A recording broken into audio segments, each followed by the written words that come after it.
প্রথম আলোর অডিও সংবাদে স্বাগত। শামসুজ্জোহা জানিয়ে দিচ্ছি দিনের প্রধান খবরগুলো। আহসান এইচ মনসুরকে সরিয়ে মোহাম্মদ মোস্তাকুর রহমানকে বাংলাদেশ ব্যাংকের গভর্নর পদে নিয়োগ দিয়েছে সরকার। বুধবার অর্থ মন্ত্রণালয়ের আর্থিক প্রতিষ্ঠান বিভাগের পৃথক প্রজ্ঞাপনে সরকারের এই সিদ্ধান্ত জানানো হয়। প্রজ্ঞাপনে নতুন গভর্নর নিয়োগের সিদ্ধান্ত জানিয়ে বলা হয়েছে, বাংলাদেশ ব্যাংক আদেশ অনুযায়ী মোহাম্মদ মোস্তাকুর রহমানকে অন্য সব প্রতিষ্ঠান ও সংগঠনের সঙ্গে কর্মসম্পর্ক পরিত্যাগের শর্তে তাঁর যোগদানের তারিখ থেকে 4 বছরের জন্য বাংলাদেশ ব্যাংকের গভর্নর পদে নিয়োগ প্রদান করা হলো। নতুন গভর্নর মোহাম্মদ মোস্তাকুর রহমান একজন হিসাববিদ। তিনি পেশায় ব্যবসায়ী। তিনি হেরা সোয়েটার্সের ব্যবস্থাপনা পরিচালক। হেরা সোয়েটার্স নারায়ণগঞ্জে অবস্থিত একটি পরিবেশ বান্ধব কারখানা। দেশের ইতিহাসে এই প্রথম একজন ব্যবসায়ীকে গভর্নর পদে নিয়োগ দেওয়া হলো। মোস্তাকুর রহমানের জন্ম 1966 সালে ঢাকায়। তিনি ঢাকা বিশ্ববিদ্যালয়ের হিসাব বিজ্ঞান বিভাগ থেকে স্নাতক ও স্নাতকোত্তর করেন। পরে তিনি ICMAB থেকে হিসাব বিজ্ঞানে উচ্চতর ডিগ্রি FCMA লাভ করেন। মোস্তাকুর রহমান একজন উদ্যোক্তা ও ব্যবসায়ী। তৈরি পোশাক ছাড়াও আবাসন খাতে তার ব্যবসা রয়েছে। তিনি 30 বছরের বেশি সময় ধরে আর্থিক খাতে সুশাসন নিয়ে কাজ করছেন।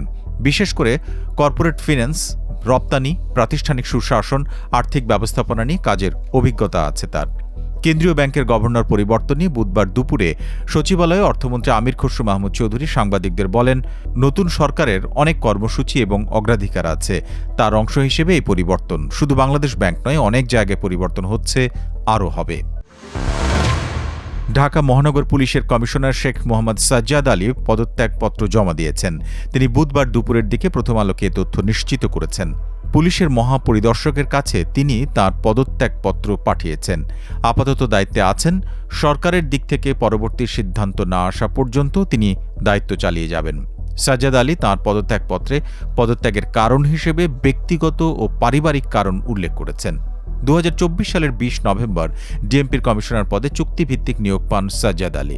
2024 সালের প্রজ্ঞাপনে বলা হয়েছিল, যোগদানের তারিখ থেকে 2 বছর মেয়াদে তাঁকে চুক্তিভিত্তিক নিয়োগ দেওয়া হলো। সাজ্জাদ আলীর চুক্তিভিত্তিক এই নিয়োগের মেয়াদ শেষ হবে চলতি বছরের 21 নভেম্বর। এর আগেই তাঁর পদত্যাগপত্র জমা দিলেন। ডিএমপির কমিশনার হিসেবে নিয়োগ পাওয়ার আগে তিনি পুলিশ সংস্কার কমিশনের সদস্য হিসেবে দায়িত্ব পালন করেন।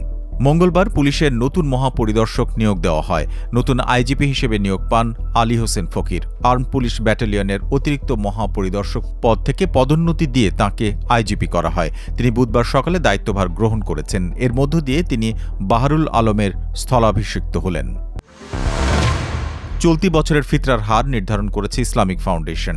এবার জনপ্রতি সর্বোচ্চ 2,805 টাকা এবং সর্বনিম্ন 110 টাকা ফিতরার হার নির্ধারণ করা হয়েছে।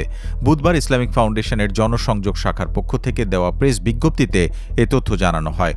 ইসলামিক ফাউন্ডেশন বাইতুল মোকাররম সভাকক্ষে অনুষ্ঠিত সভায় সর্বসম্মত সিদ্ধান্ত গৃহীত হয় যে ইসলামী শরিয়া মতে আটা, যব, খেজুর ও পনির ইত্যাদি পণ্যের যে কোনো একটি দ্বারা ফিতরা আদায় করা যায়।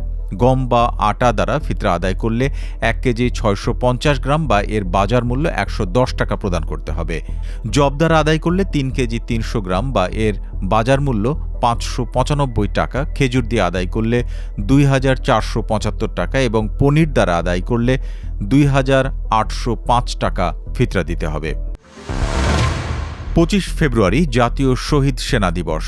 দিবসটি উপলক্ষে বুধবার সকালে রাষ্ট্রপতি মোহাম্মদ শাহাবুদ্দিন ও প্রধানমন্ত্রী তারেক রহমান রাজধানীর বনানীর সামরিক কবরস্থানে শহীদ সেনা কর্মকর্তাদের প্রতি রাষ্ট্রীয়ভাবে গভীর শ্রদ্ধা জানিয়েছেন।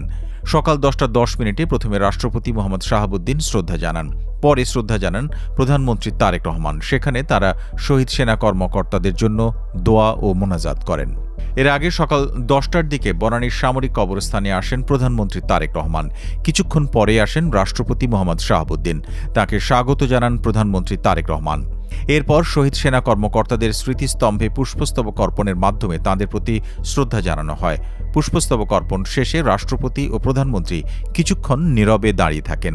এ সময় সশস্ত্র বাহিনীর একটি চৌকস দল সামরিক রীতিতে সম্মান প্রদর্শন করেন। বিয়োগলে বেজে ওঠে করুণ সুর। এরপর তাঁরা শহীদদের রুহের মাগফিরাত কামনা করে বিশেষ মোনাজাতে অংশ নেন। রাষ্ট্রপতি ও প্রধানমন্ত্রী শ্রদ্ধা নিবেদন শেষে স্বরাষ্ট্রমন্ত্রী সালাউদ্দিন আহমদ শহীদদের প্রতি ফুল দিয়ে শ্রদ্ধা নিবেদন করেন। এরপর সেনাবাহিনী প্রধান জেনারেল ওয়াকারুজ্জামান, নৌবাহিনীর প্রধান অ্যাডমিরাল এম নাজমুল হাসান এবং বিমান বাহিনীর প্রধান air chief marshal Hasan Mahmud Khan শ্রদ্ধা নিবেদন করেন। এরপর শ্রদ্ধা নিবেদন করেন স্বরাষ্ট্র মন্ত্রণালয়ের জননিরাপত্তা বিভাগের সিনিয়র সচিব, বর্ডার গার্ড বাংলাদেশের মহাপরিচালক এবং শহীদ পরিবারের সদস্যরা। 2009 সালের 25 ফেব্রুয়ারি সীমান্তরক্ষী বাহিনী বিডিআরের, বর্তমানে বিজিবির সদর দপ্তর ঢাকার পিলখানায় নৃশংস হত্যাকাণ্ড চালানো হয়। বিডিআরের তৎকালীন মহাপরিচালক মেজর জেনারেল শাকিল আহমেদ সহ 57 জন সেনা কর্মকর্তা নিহত হন। সব মিলিয়ে তখন পিলখানায় নিহত হন 74 জন। সেদিন পিলখানায় থাকা সামরিক বাহিনীর কর্মকর্তাদের পরিবারের সদস্যরাও চরম নৃশংসতার শিকার হন।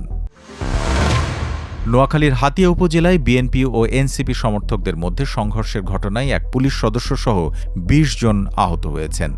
বুধবার দুপুর 12টায় উপজেলার চানন্দি ইউনিয়নের প্রকল্প বাজার এলাকায় দুপক্ষের মধ্যে সংঘর্ষ শুরু হয়।